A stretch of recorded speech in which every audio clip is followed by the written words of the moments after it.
of Moscow to protest at the jailing of a leading opposition activist, Alexei Navalny, a candidate for the position of mayor of Moscow and a persistent critic of President Putin. He was found guilty of embezzlement and sentenced to 5 years in prison.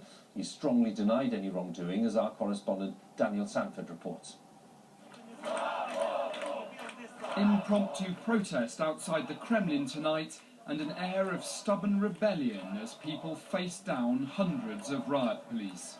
Genteel rebellion, but fueled by a real anger, dampened by a sense of helplessness, because the man who'd given them hope is tonight sitting in prison.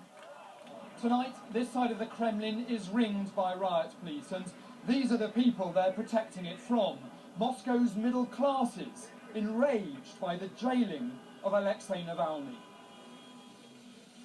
When he arrived in court this morning, Alexei Navalny said it was inevitable that he would be convicted.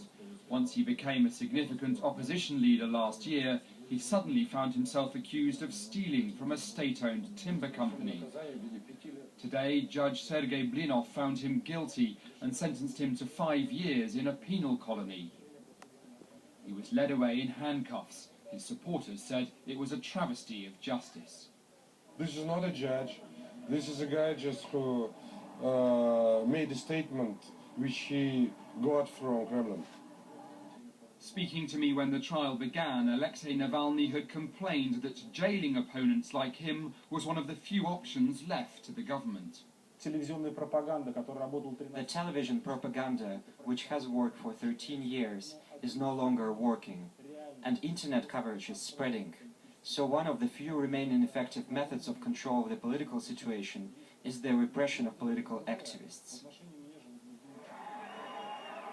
It was last year's street protests that shook the Putin government. Alexei Navalny was the most charismatic and energetic leader to emerge.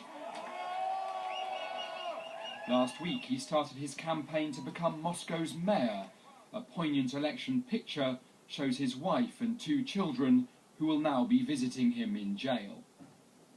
Criminal trials are a resurgent form of political control in Russia. First there were the women from Pussy Riot, then the bizarre trial of a dead lawyer in which the dock remained empty, and there's the ongoing prosecution of ordinary protesters, so many they barely fit in the court. Kremlin supporters warn that in Russia, aspiring politicians need to be whiter than white. If somebody at the same time wants to steal money and to go to the squares and streets saying, look, I am very good to be a Russian president, it's a little bit contradiction. The man who's the focus of the protests, President Putin, was branded a thief by Alexei Navalny.